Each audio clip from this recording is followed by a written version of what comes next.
And so we're going to get started. Thank you everybody for joining us. Okay, great. We're recording for this session with Dr. Albert Wong. Albert is the director of somatic psychology at JFK University, and he's a leading clinician and educator in the field of somatics. He's the founder and CEO of the online educational website Somatopia. A former Marshall Scholar, he has long-standing interest in the intersection of performance art, somatics, and psychotherapy. Albert, thank you so much for being here. Oh, it's really an honor and my privilege and pleasure. Thanks for having me. Yeah. And may I just say, if we're speaking about embodiment, would everyone agree, Albert, you just ooze embodied kindness? Oh God. I don't mean to, I don't want to throw you off with that, but it's such a pleasure. It's in your face. It really radiates from you, and I just love that. Oh gosh, yeah. Right? I see some nods.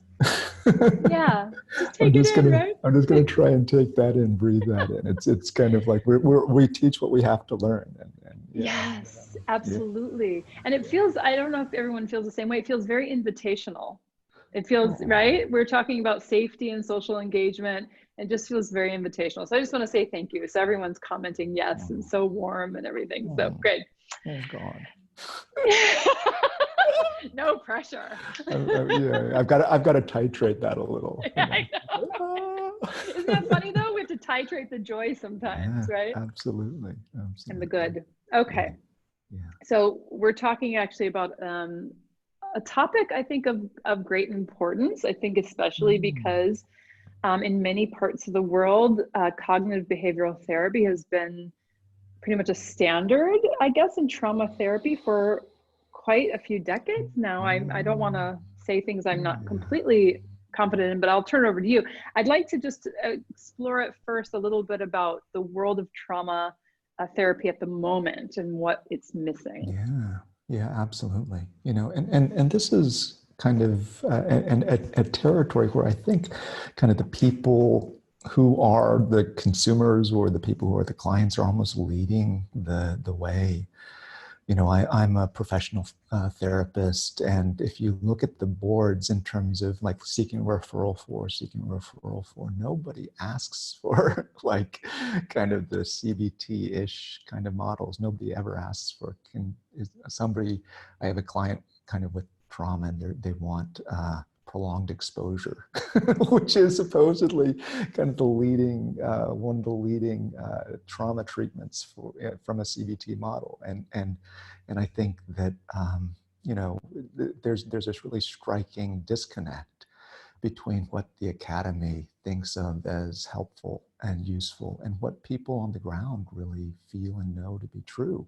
You know, there's just kind of, you know, things that have been quote unquote evidence-based proven and been published and kind of supposedly replicated. But, you know, a lot of those studies, if you just, you know, drill down into them, 20% of the people drop out, 10% of the people have adverse reactions, which means kind of a suicide attempt or kind of hospitalization. And so there's really ways in which kind of, I think that events like this and the people on the ground have much more of a sense of kind of what works and kind of they're leading the charge. And so what people tend to seem to, you know, sense that works, or what people are, you know, typically ask for are the somatic technologies, right? The ways of kind of tuning into the body, or, you know, EMDR, which itself is a very somatic technology, right? It's kind of like the eye movement, you know, kind of is a embodied approach, you know. So it's all kind of that's really what feels like it's missing, right? Kind of, it's, you know, trauma isn't just something that happens from our head. You know, it's not just our prefrontal cortex that's kind of messed up. It's our amygdala. It's all of the activation of our nervous system, and the science is really bearing that out. And so it's really thrilling to be involved in this field at this point in time, and just to sense kind of this awakening and a remembering of the importance of the body, and how you can't leave the body out. You know, yeah. So. You mentioned, Albert, that for cognitive behavioral therapy, it tends to focus on really just two elements, prioritizes two elements of experience. And I'm wondering if you could speak a little bit to what those elements are and what we're missing. Yeah, absolutely. So, cognitive behavioral therapy, CBT, right? It's the elements that are emphasized are the cognitive element and the behavioral element. And those are important. I mean, I'm not going to say that, what we think or how we act don't matter, but they're not all that matters, right? And there's different people who've made advances in this domain. Peter Levine, who was on earlier, I guess, I think today, being one of the primary ones, but kind of there's the notion of kind of sensation kind of is vital and important, right? Kind of how we feel in our bodies matters, not just kind of our thoughts, not just our behaviors, but how we feel in our body. Do we feel our bodies at all? Right? Kind of, are we able to connect up with the world of imagery, right? And have kind of remembrances of experiences with images intact, Are we able to have feelings, kind of cognitive behavioral therapy is like, whoa, wait a second, right? Aren't feelings important as part of that picture? Right. And so we really need to have a much more inclusive, you could say, integral or holistic model of what health is, of how to kind of move through trauma. Because what trauma does and is really, it kind of fractionates experience, right? There's a way in which kind of when we have an experience, ideally, we're able to kind of sense it, see it, feel it, have the images, have the thoughts, and kind of take action within it. But when trauma occurs, that all kind of tears apart, right? We lose connection between our body and our mind and our sensation, or we have images that aren't connected to kind of the actual experience. They just become intrusive, and we don't understand, why do I keep thinking of that kind of the dripping water, right? Or the sound of a door slamming. I don't understand, So all of these things get kind of jumbled a bit, kind of fractionated, torn apart, and a somatic integral approach kind of helps to bring those things back together.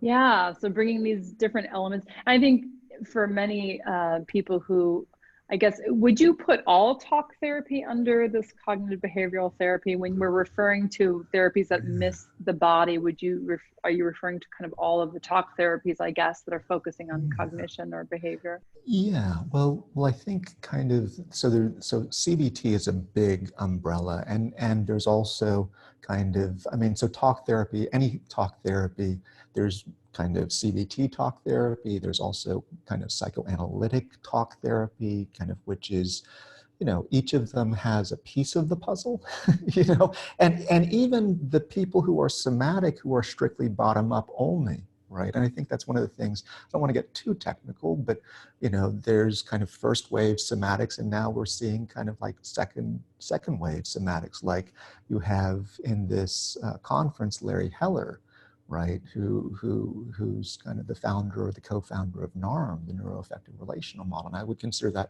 kind of a second wave somatic approach, which incorporates not just bottom up, but also a strong top down approach, right? Kind of not just listening to the rumblings of the body and letting them come forth, but like having a real thoughtfulness about how that impacts our self-identifications and our beliefs. So it's kind of a combined bottom-up as well as top-down approach. So it's kind of So, you know, I'm not saying kind of throw the baby out with the bathwater, right? It's not kind of like, oh, thoughts don't matter, behaviors don't matter. They do matter, but they're not all that matters, right? That, you know, and so kind of talk is valuable, but kind of experience is gold, right? Like you can talk and talk and talk and talk, and sometimes you can talk in circles.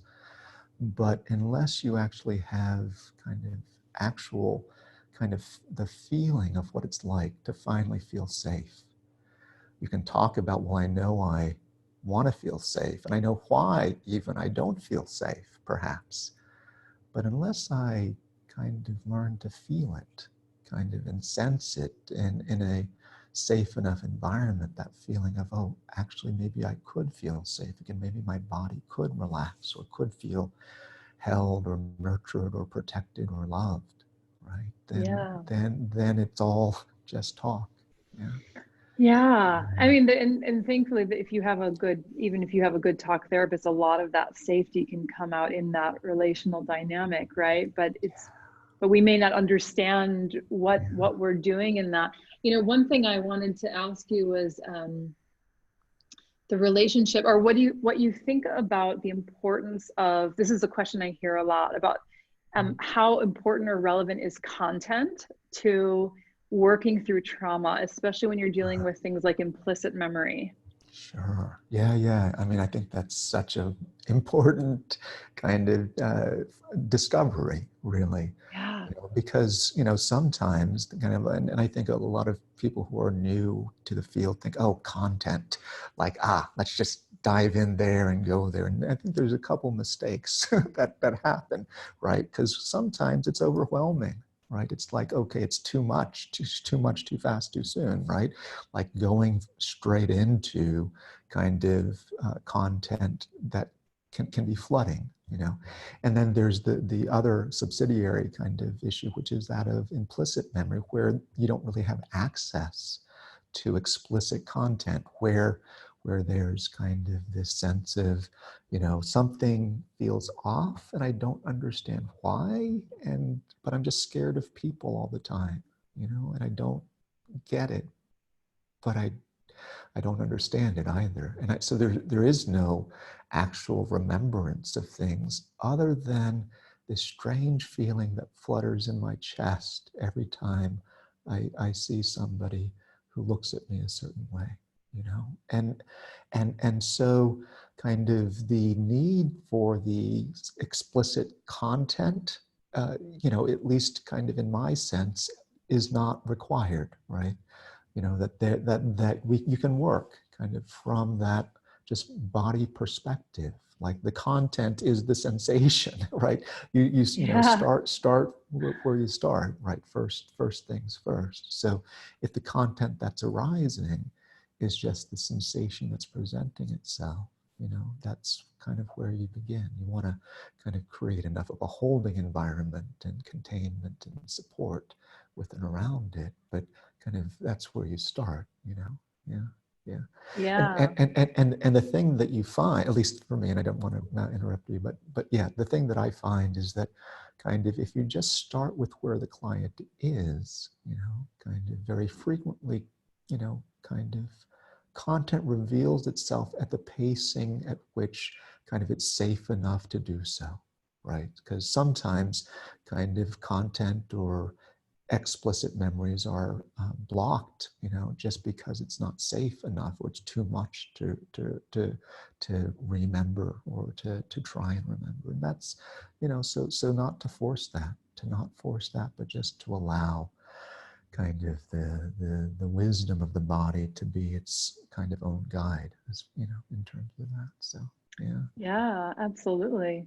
And one of the things I know is focused on a lot in SE, and I can imagine in somatic psychology as well, is as you were saying, like not going into the heart of the trauma from, you Mm. know, day one, or, you know, that you're doing a lot of work before you even get to that point where you want to touch into that. And I'm wondering if you could speak to some of what needs to happen first before, you Yeah. know, the trauma piece is really dealt with.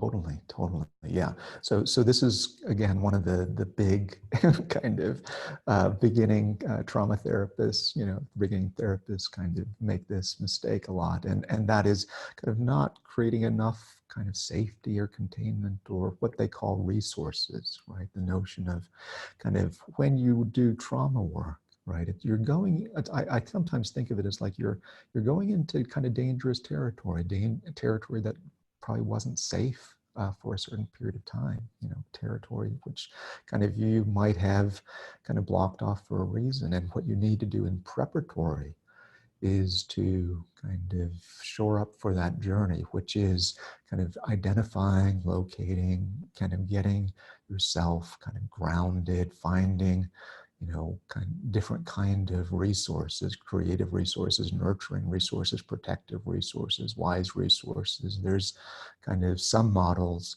kind of invite you to imagine certain figures, right, that could accompany you kind of as you do the work. Sometimes it's just the sweet feeling of what it's like to be held, right? Or, and very frequently it's like kind of the safety of the person who is your therapist or who you're working with, like feeling, they've got me, they're with me, they connect with me, they sense me, and they can feel me.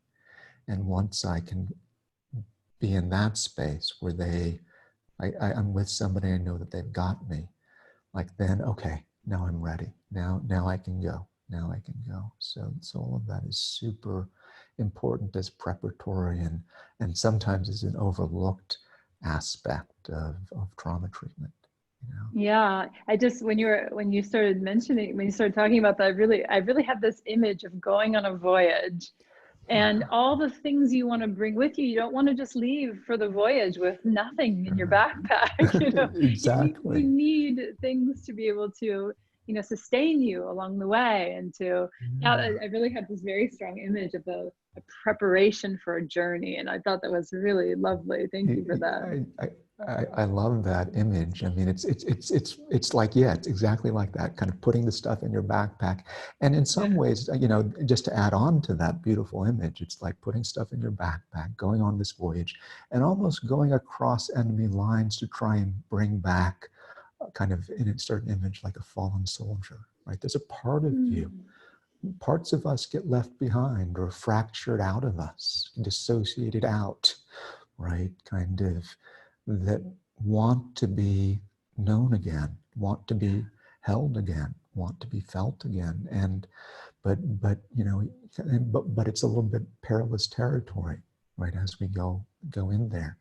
And so it's both this, fill your backpack and make sure you've got kind of your team, right, with you. And then here we go on this noble journey, right, to try and find the one who got lost, right, or find that sensation that kind of isn't kind of letting itself ever wanting to be felt again.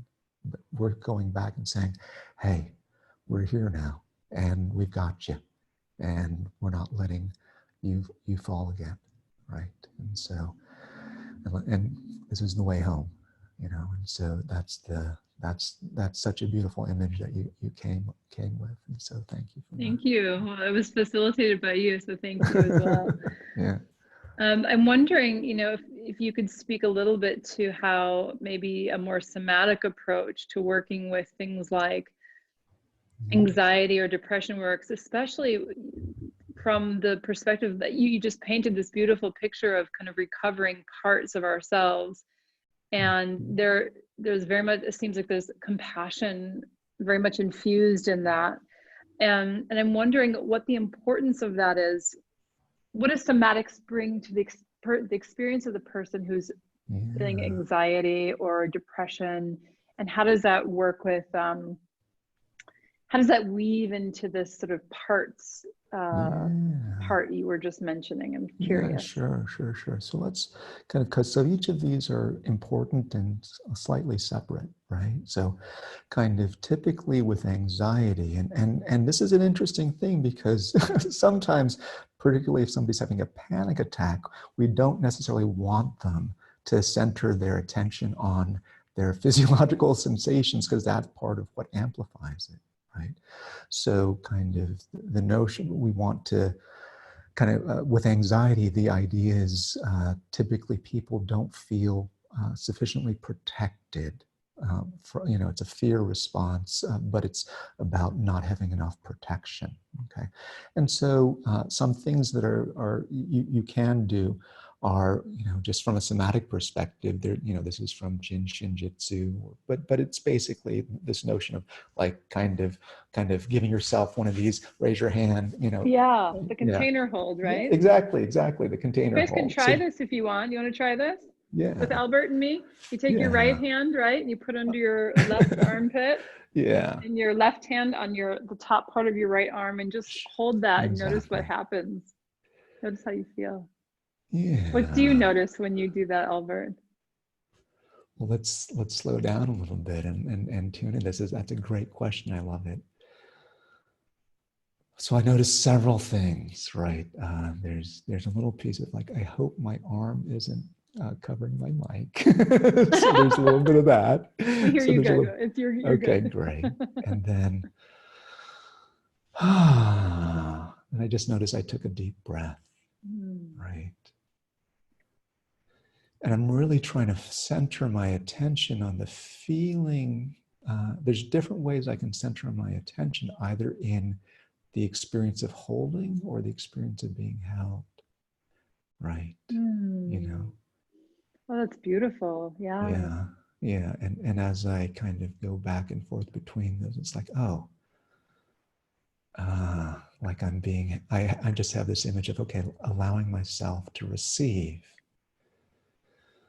Yeah. Kind of this feeling of contact and being held, and the warmth, and the just imagining of support. Yeah, warmth. Right? Warmth. And yeah, and sometimes with this, because this is a beautiful somatic technique, it's just a pure kind of physiological kind of thing. Sometimes I like to add just to go kind of bottom up, but also top down, just to complete the full cycle, right? It's like I give myself the gift of receiving support and touch, right? I give myself the gift of receiving support and touch. Yeah. Oh, wow.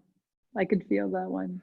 Yeah, just kind of lands it even more, right? So it's kind of both this kind of, because sometimes it's just a physical thing that I'm doing, but then if I connect it with kind of that top down as well as bottom up, or even just the image of being swaddled in a blanket or zipped up by my mother, then you can just touch on just all of the channels, right, that make it not just a physiological thing, but also connected to emotions and images and kind of the thoughts as well. So it's like, oh, how sweet and beautiful. Yeah. Yeah, that's interesting. Yeah. So kind of the sense of feeling protected or safe, and it kind of is really kind of what you're looking for with the anxiety. And so there's a specific technique called, I think it's resource installation, right? It's I think it's EMD, kind of the attachment focused EMDR work, Ron Siegel, but kind of the notion is to kind of, in that image, right, you look for kind of a protective figure, right? And the EMDR kind of contribution to that is to do bilateral stimulation at the same time, or EFT, you could do tapping. But the idea here is like, because I think we're moving towards a more integrated kind of technology, right? Where it's not just, okay, kind of let's have this guided imagery. It's like guided imagery plus, right, a certain kind of embodied experience, right? And kind of guided imagery kind of plus kind of, whether it's bilateral stimulation or kind of, eye movement or whatever. So kind of with anxiety, you could even just imagine, what might it be like to imagine, a protective figure for you? Who has in your life been kind of that for you, right? And then as you imagine that, do something like this, or do something like the tapping, or, all of that.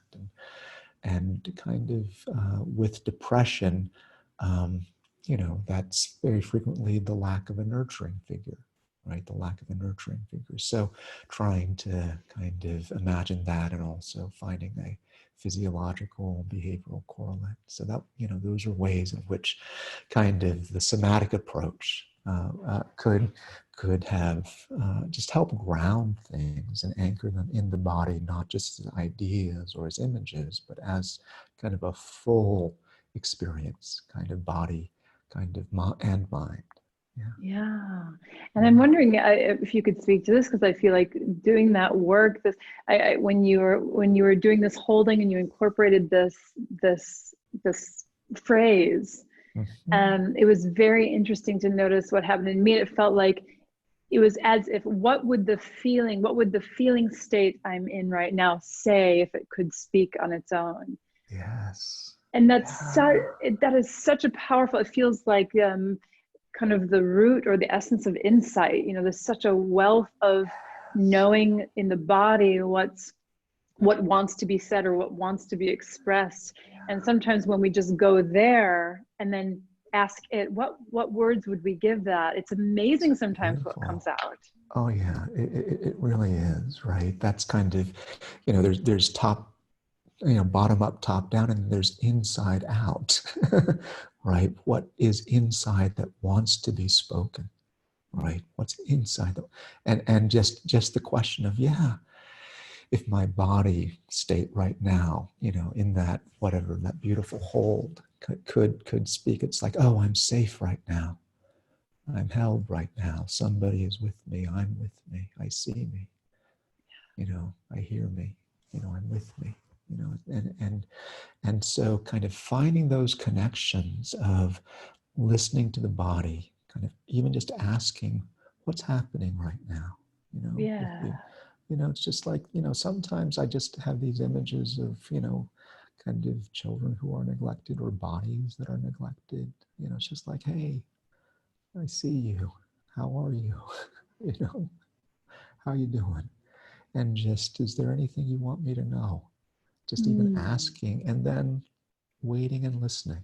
Just waiting and listening. Hey, and there's something, because when trauma happens, very frequently our body shuts down and doesn't want to talk to us, right? Doesn't have anything to say other than keep away or get out or silence, right? And just as with kind of a child who's kind of shut down, just be patient and listen, and maybe just be gentle, give or approach, when approach is welcome, and just be kind and patient and gentle. So what a beautiful kind of description of listening to the body and finding the words within, right? And there's a whole technology, right, about kind of derived from originally Charlotte Selver, or focusing and Genlin, and somatic experiencing, where you learn really to listen to the unspoken voice, right, that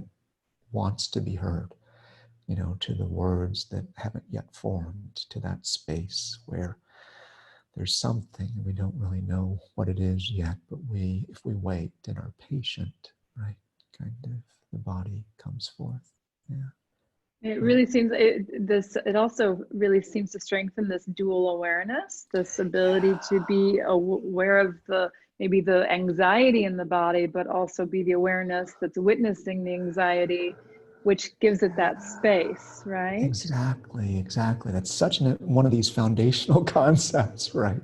Kind of the notion of dual awareness, where we are able to be both with the feeling, with the anxiousness, right?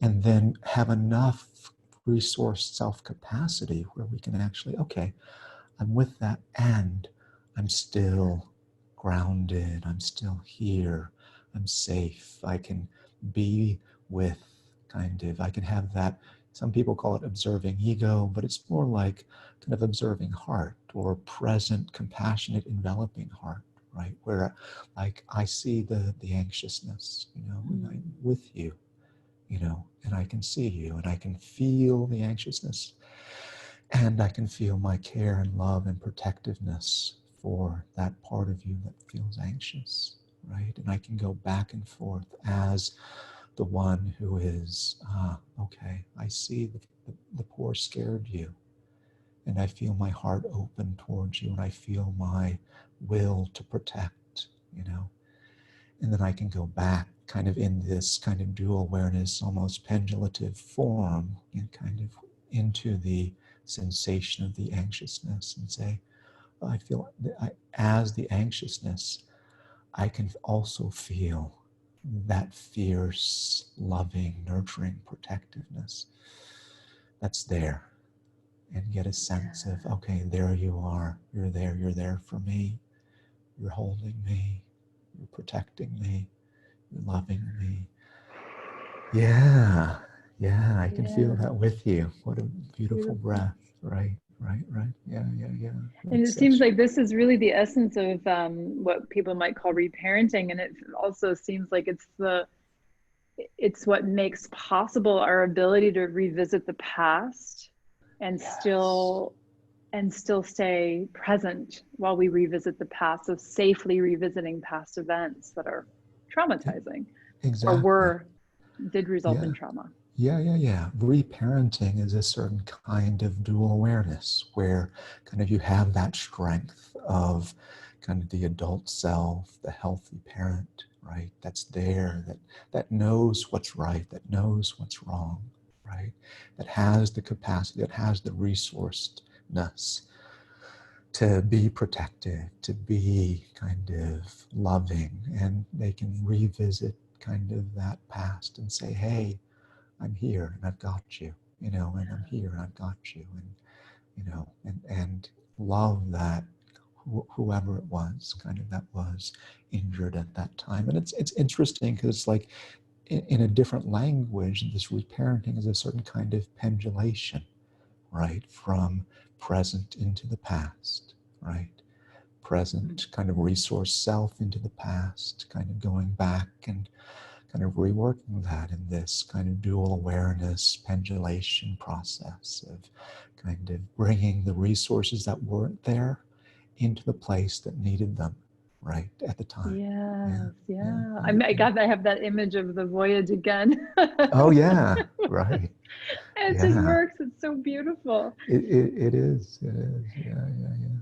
I just want to check with you, Mickey, to see how we are with time, and also Albert, I wanted to ask you if you had anything that you wanted to work on with us in terms of an embodiment practice, or do you want to leave it more open for questions, or what were you thinking? That's a great question. I think one of the pieces that could be a valuable takeaway for people is just this notion of installing resources, because this is such a piece that gets left out sometimes, right? Just in the trauma work, right? And so maybe we'll do a brief version of a somatic exercise, kind of inspired by kind of some of the attachment-focused EMDR and Ron Siegel's work. So, great. Yeah, okay. Great, cool. So just to kind of, because obviously trauma is in the field, the invitation is to not go into any explicit kind of trauma recollections here. This isn't, what we're doing is, this is like filling the backpack, kind of just in this metaphorical model. And so we're going to try and help people kind of find kind of what they want to put in their backpack and feel who they want to take on their journey. So this is kind of on the safe side of things, right? Kind of just in preparatory. So and it's going to involve kind of imagining certain things, and then also grounding it with a somatic practice, right? So, and typically kind of there's this thing called the butterfly hug, which probably you guys know about. There's different ways of doing this. You could do it kind of just with this kind of containment hug, right? But the idea is just to find something that feels good and safe for you in your body, right? That feels comforting for you in your body. And kind of let that also be a part of this visualization, right? So I'm going to invite you, if you want, you can have your eyes open. If you prefer, your eyes can be closed. But I'm going to invite you to imagine kind of a nurturing figure, like a nurturing figure in your life. And it could be somebody real, it could be somebody imagined, right? And just in your own mind's eye, imagine them perhaps with you, kind of backing you up, and could be a parent, if they were a nurturing figure. It could be just an elder, it could be a spirit guide, it could be kind of any of those, right? But just inviting you to imagine kind of a nurturing figure with you, right? And see if you can use all of your senses, right? Kind of, what do they look like? What do they sound like? If there's any feelings, emotions that go with that. And then let yourself ground that with whatever somatic kind of method feels good for you. Maybe that containment hug, right? And just see if you can feel their presence with you, this nurturing figure, right? And feel their love, care, and support with you. Kind of having the image of it, but also the sensory feeling, the felt experience of their nurturing love, right, with you, around you. And see if you can connect all of that, right? The image of them with the sensation of being held, right?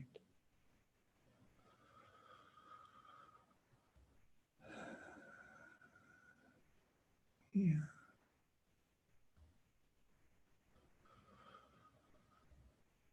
And just allow your breath to land this through all of your body, right?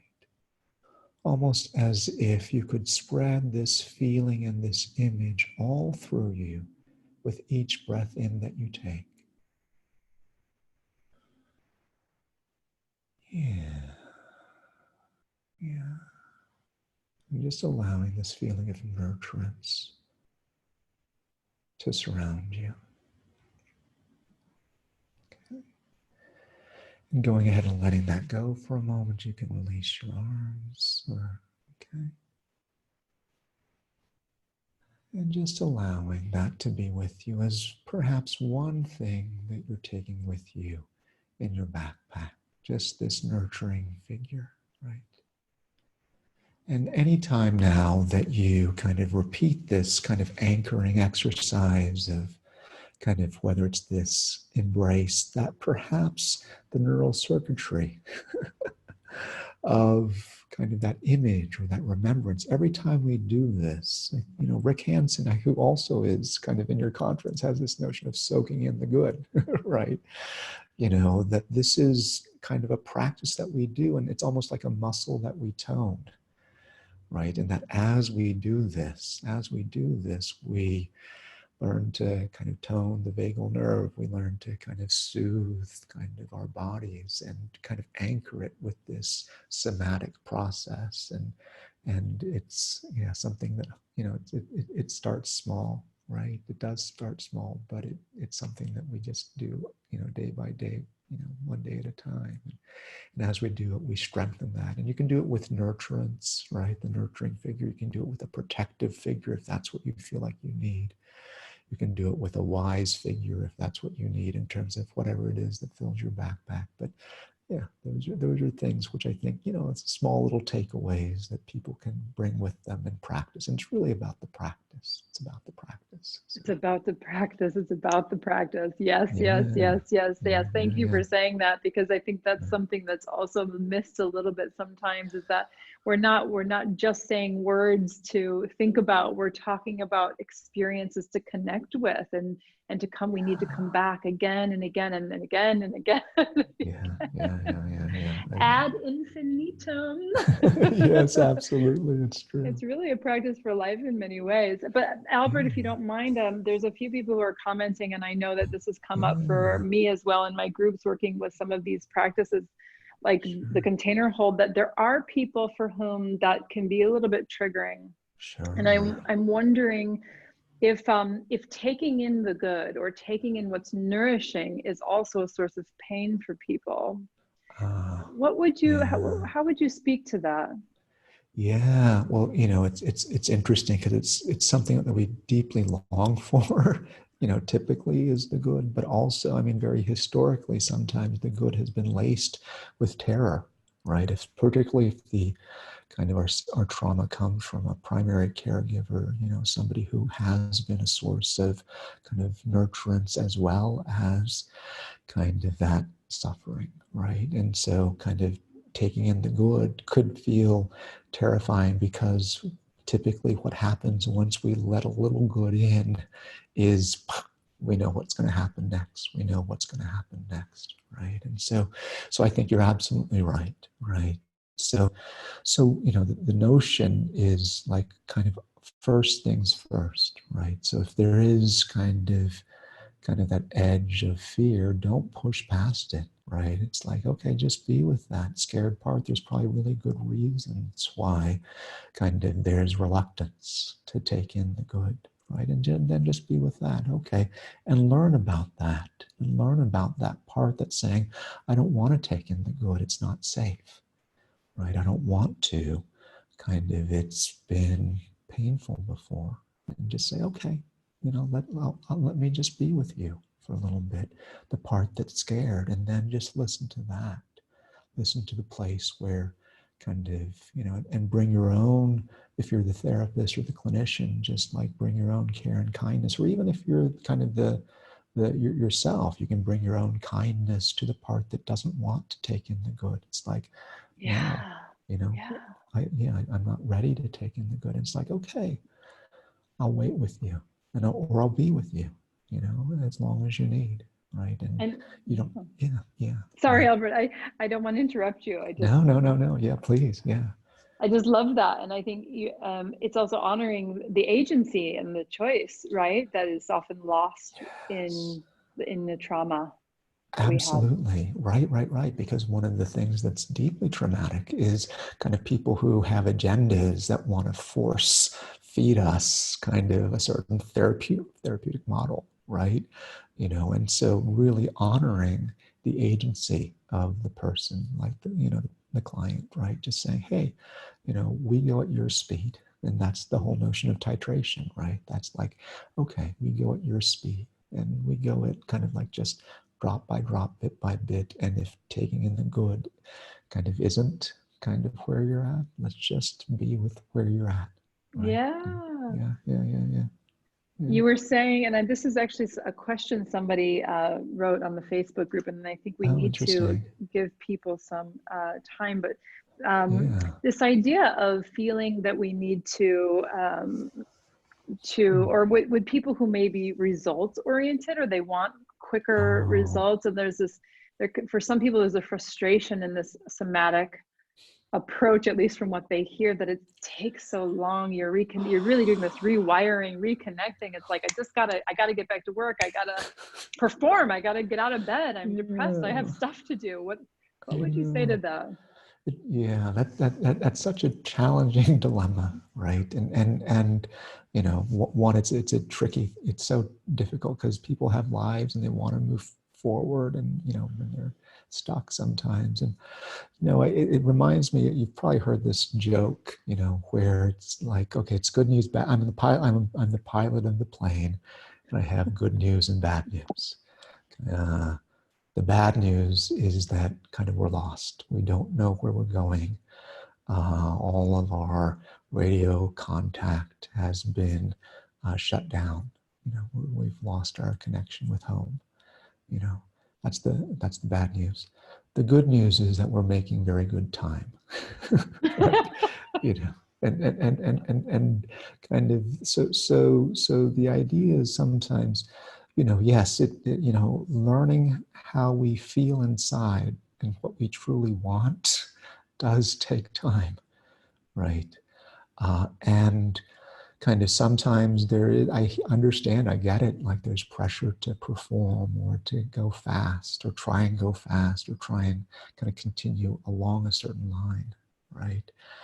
And sometimes when we do so, we're going kind of 100 miles an hour in a direction that may be cut off from our true north, right? And so kind of there's this whole notion sometimes that slow is fast, and that I understand, right? It's Yeah, beautiful. yeah, Slow is fast. And yeah. and I think it feels that many talk therapy models are often, or at least historically, or at least in my experience, let me say, been more oriented towards getting people back to some version of normal that they were living before, rather than a really profound change and a new way of living in the world. Yeah, no, that's really true. There is this sense, and if I were to kind of demonstrate it, some, kind of on a body level, it's like I feel like they're kind of they're trying to work here, right? And they're figuring, okay, and it seems to not stick, at least in my experience, right? It's like, okay, yeah, I can convince myself that, but whoa, I just kind of like something else is wants to be seen or wants to be known, and so there's a way in which and I just want to also acknowledge that kind of there's kind of there are some people who kind of, even though they are primarily CBT identified, kind of there is kind of a wide sense of they have deep hearts, right? And they have capacities. And I think kind of, but sometimes what the thing that kind of is the kind of effective agent is their deep heart, most of all, right? And kind of some of the CBT-ish stuff, sometimes, that's helpful, but it doesn't seem to stick frequently. And it can be maybe, a quick reframe can be helpful, or, but at least for the profound change, right, that comes from kind of the deep in the belly, and oh wow, like, because we've had those, probably, both of us, I'm sure, have had those moments of insight where it's like, whoa, kind of, now I really get it. I get what the big deal is about, because you felt it, right? You feel like, oh, this is what people are talking about when they know, oh, it's actually, I can rationally say, oh yeah, kind of looking at my life, I'm not under immediate threat. But when they kind of feel it in their body, and they feel or imagine the feeling of being held, maybe for the first time, or safe for the first time, it's like, oh, yeah, I see what it's all about, right? This is it. Yeah. So Thank you so much, Albert. sure. I'd like to open it up for some questions before you have to head off. So Mickey, Yeah. would you be able to facilitate the questions? Yes. Let's see if anyone wants to raise their hand using the little blue hand on your screen. Does everybody have the little blue hand? Do you see it? Mute you. Otherwise, you can pop your question into the chat box. Let's see, there are some questions here. Yasmin just raised her hand. Perfect. I think that I'm asking a lot of questions. Yeah, great. Okay, I had a question, and I like to ask it to every somatic practitioner I've ever met, from my supervisor and my personal therapist and so on. So what's how do you set up your space, your therapeutic space, so that it can be resourcing and not triggering. Yeah. So I just want to make sure I got that question. How do you set up your therapeutic space so that it can Yeah, be resourcing and not triggering? yeah. Yeah. So It's that's true that when you talked about the resources and thinking of figures, I thought for myself Virgin Mary, and it's it's been for years a resource for myself. So I always think that I put it, but it's a religious figure, and it might be triggering for someone who have been traumatized through a religious context or something. So that's how that's why I'm asking you the question. Yeah. Yeah, that's a great question, right? So that's the broader issue about like what kind of container or frame, because we're trying to create kind of a space is a holding environment. It's just like we can be held kind of by our own arms, we can be held or not held by a space, right? It's, I used to live at a place called the Esalen Institute, kind of on the edge of Big Sur, California. And it's just this kind of naturally beautiful place. And the kind of work that people could do in a setting like that was just kind of, I would say, it definitely kind of created its own holding environment of beauty. So I think, I think the environment is kind of a large piece of the work. Like it's almost like the resonant chamber in which the work happens, and it can be kind of supportive and resourcing, or it can be kind of a little bit off, right?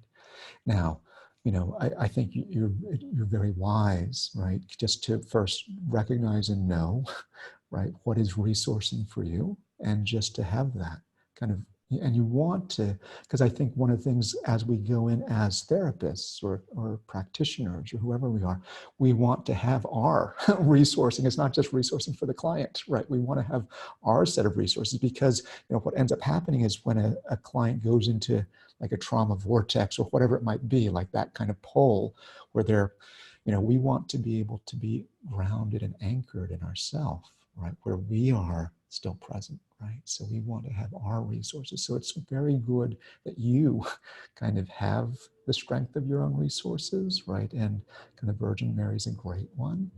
And then you also have a recognition, right, that what might be resourcing for you might not be resourcing for somebody else. Somebody else might, kind of have negative associations, right, kind of with kind of, their own, from their own history, right? So, I think it's tricky because, what might be resourcing for one person could be triggering to another. And there is no one thing kind of that can be kind of universally always kind of resource, period, right? Even things that you think might be kind of completely neutral. It's like somebody might have had like a traumatic experience with that, right? So, I think just the general sense is you can't ever create the perfect kind of space, right? You can't create a kind of a space that is guaranteed to never trigger somebody. But what you can do is there's this whole notion of rupture and repair, right? You can't, they have this notion of, Winnicott has this idea of like, kind of, you can't be the perfect mother, but you can have be a good enough mother, or you can have a good enough space, right? So I wouldn't go about, I wouldn't set off with the intention of creating the perfect space, right? Just kind of do kind of your best in terms of kind of creating a certain sense of aesthetic, right? Kind of what feels, what's supportive to you, and what might be triggering to others, and kind of somewhere in that kind of medium, right? Just do your best to create what I might call a good enough space, right? A good enough space where you feel supported. That's very important, where you can feel kind of your own, maybe kind of Virgin Mary in your pocket or whatever it might be, right? and kind of enough of a space that feels kind of supportive for the bulk of your clients, right? And then if there is kind of rupture or kind of something that kind of triggers the client, then try and just practice your attunement and your resonance and then bring them back, right? And I think that's how I would kind of address that. But it's an excellent question. Thank you so much, Yasmin. Yeah. Thank you, Albert. Do you have time for just one or two more questions? I don't know. Sure, absolutely. Yeah, happy Okay, to. great. Mickey, could you facilitate that? Let me just also check in the box here if there's any. I think someone asked about dissociation. I hope I can find that, but maybe in the meantime, Mickey, could you, oh, when someone dissociates, do you allow that to just continue or prompt them to come back? Yeah, that's a good question, right? So you know, I think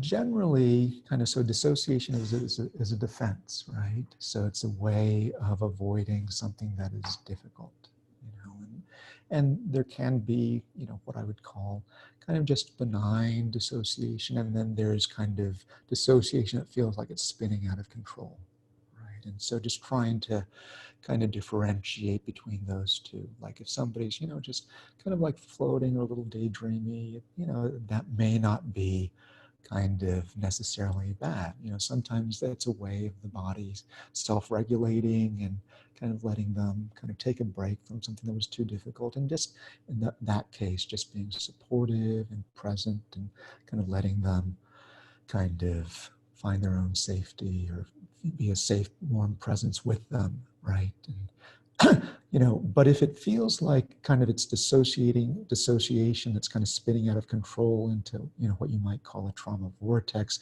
then there's a need to be a little bit more directive, right? And when they're kind of really going blank into a full-on trauma vortex, freeze frozen kind of paralysis, you know, then kind of there's a more like, okay, kind of being more directive to them, kind of asking them specific questions or guiding them to orient like back into the space. Like, you know, I'm going to ask you to listen to my voice, hear my voice as I'm here, and notice that I'm with you. You know, take a look around the room and notice 3 things that are in blue, right? What do you see? And, you know, kind of, and notice that you're here with me, and kind of right now you're relatively safe. And yeah, and, you know, and just kind of maybe, you know, being more directive so that they don't spiral out and kind of re-traumatize them. So I think kind of that would be kind of, if it's more benign, you know, you know, you don't always have to, but if it feels like it's spinning out into kind of that trauma vortex and you're losing them, you do want to be more directive and use some of those techniques of, you know, dual awareness and orienting and regrounding and centering them. So that's kind of what I would recommend.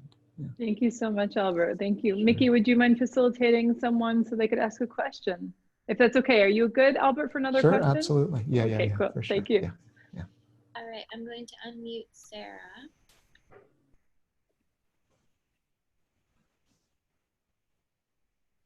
Hi, Sarah? Can you hear? Oh, she does not have a mic, unfortunately. Okay. Oh, okay. We'll go to someone else, Sarah, okay? And then hopefully we'll be able to come back to you. Okay, I'm going to unmute, I think, Anya? I'm not sure how to pronounce your name, I'm sorry. Ayuna. Am I there? Yes. Hello, everybody. Hello. From Copenhagen. I actually have a question, and then I got in doubt of asking it because it's late and I'm looking at the time, because it's about ongoing danger. As you know, when things at the moment in the world, today I've been working with a lot of people who are like have felt about how it is in the world because of a virus that is going on. So there's a lot of ongoing uncertainty and you know, not knowing what is, but know that it's a danger, and the whole world and media and everybody's like, there's a tension. So I thought that would be a good thing to address because it's including everybody. Me as well. Absolutely. Thank you.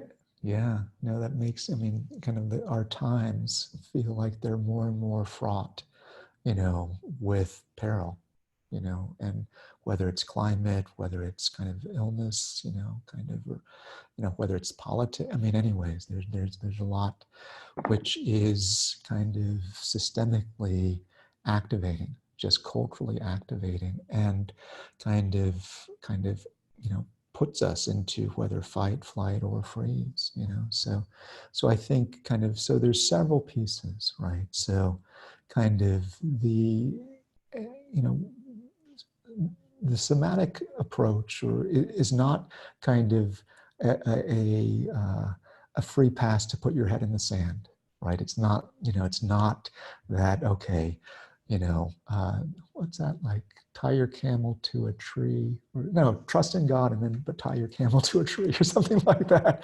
So there's this notion of, you know, you do need to kind of be able to take appropriate precautions, right? Kind of appropriately mediated to and responsive to the circumstance, right? You know, so it's like, okay, this is the threat. Okay, this is my response, right? This is a threat. This is my response. And so you want to be able to be in that place where, okay, when there is a certain kind of level of threat, I'm able to respond in a kind of a way that's kind of mediated and matched to it, right? Where it's kind of like, okay, and it's appropriate to do so, right? Kind of to higher the threat. Okay, here we go.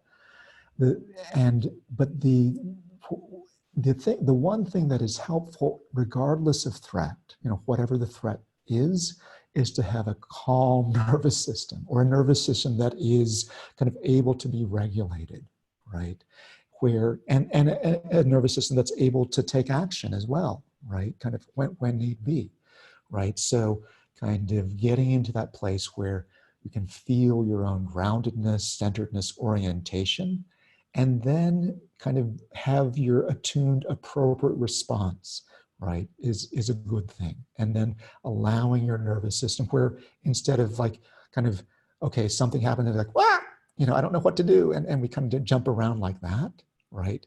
But have it so that it's actually kind of appropriately mediated and being kind of balanced to the stimulus or the threat. I think that's the objective and the goal. And so kind of toning your nervous system so that it can have that level of optimal responsiveness is one of the gifts, I think, of doing this work. Thank you for your lovely question. Yeah. Thank you, Albert, so much.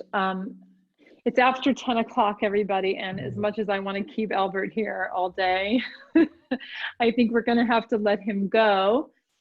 However, Albert, I would love to share with people here on the call where they can find you and learn more about you and your work. And also we will make sure that all the links that you mentioned will include in the email tomorrow. Sure, great. Yeah. Well, so people, I have, I guess, this website called Somatopia. So if people look for that, you can find me there.